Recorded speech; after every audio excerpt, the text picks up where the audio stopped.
మంచిర్యాల జిల్లా క్యాతనపల్లిలో మరోసారి చైర్మన్ ఎన్నిక వాయిదా పడింది. ఉద్రిక్తతల నేపథ్యంలో చైర్మన్, వైస్ చైర్మన్ ఎన్నికను వాయిదా వేశారు. అంతకుముందు క్యాతనపల్లి కౌన్సిల్ హాల్లో హైటెన్షన్ నెలకొంది అన్నట్లుగా తెలుస్తుంది. కాంగ్రెస్, బీఆర్ఎస్, సిపిఐ కౌన్సిలర్ల మధ్య వివాదం చోటు చేసుకుంది. చైర్మన్ ఎన్నిక విషయంలో వివాదం తలెత్తింది.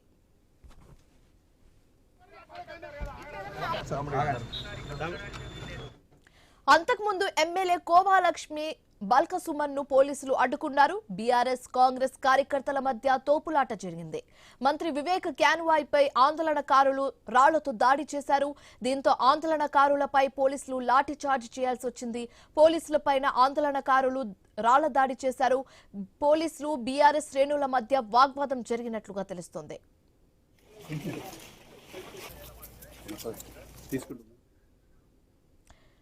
ఇదే అంశానికి సంబంధించి మరింత తాజా సమాచారం మా కరెస్పాండెంట్ శ్రీనివాస్ లైవ్ ద్వారా అందిస్తారు. శ్రీనివాస్, క్యాతనపల్లిలో అసలు ఏం జరుగుతుంది? పోలీసులు అండ్ అలాగే కార్యకర్తల మధ్య వివాదం ఎందుకు చెలరేగింది? పూర్తి డీటెయిల్స్ ఏ విధంగా ఉంది?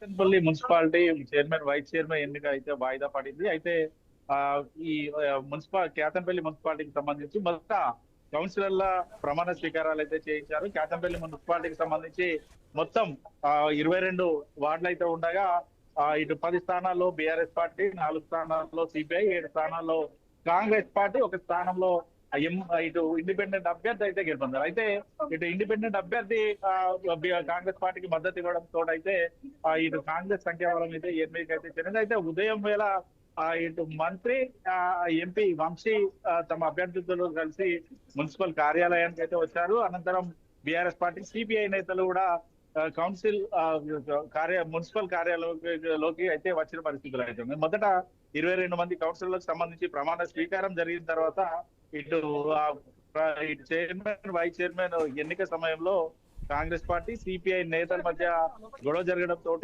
తాను తన కౌన్సిలర్లను తీసుకొని వెళ్ళిపోతున్నానంటూ మంత్రి అయితే చెప్తున్న పరిస్థితులు అయితే ఉన్నాయి. అయితే కాంగ్రెస్ పార్టీకి సంబంధించినటువంటి మంత్రులు, ఎంపీ, మంత్రి ఇక్కడ నుంచి వెళ్ళిపోవడంతో అయితే పూర్తిగా సిపిఐ, బీఆర్ఎస్ పార్టీకి సంబంధించినటువంటి అభ్యర్థులు, కౌన్సిలర్లు అయితే కార్యాలయంలోనే ఉన్నారు. అయితే మెజార్టీ మ్యాజిక్ ఫిగర్ 14 మంది, బీఆర్ఎస్ పార్టీ తరఫున 10 మంది, కాంగ్రెస్ పార్టీ తరఫున బీఆర్ఎస్ పార్టీ తరఫున 10 మంది, సిపిఐ పార్టీ తరఫున 4 కౌన్సిలర్లు ఉన్న నేపథ్యంలో ఖచ్చితంగా చైర్మన్, వైస్ చైర్మన్ ఎన్నిక జరగాలంటూ కూడా ఇటు 2 పార్టీలకు సంబంధించినటువంటి నేతలు అయితే పట్టుబడుతున్నారు. ఖచ్చితంగా ఈ రోజే చైర్మన్, వైస్ చైర్మన్ ఎన్నిక చేయాలంటూ కూడా వారైతే ఈ కార్యాలయం ముందైతే ఇటు లోపల హాల్ ముందు ధర్నాలు అయితే చేస్తున్న పరిస్థితులు అయితే ఉన్నాయి. ఖచ్చితంగా కలెక్టర్ ఇక్కడికి రావాలి, ఖచ్చితంగా ఎన్నిక జరిగే దిశగానైతే చర్యలు తీసుకోవాలంటూ ఇటు బీఆర్ఎస్, సిపిఐ నేతలు అయితే నినాదాలు చేస్తున్న పరిస్థితులు అయితే ఉంది. అయితే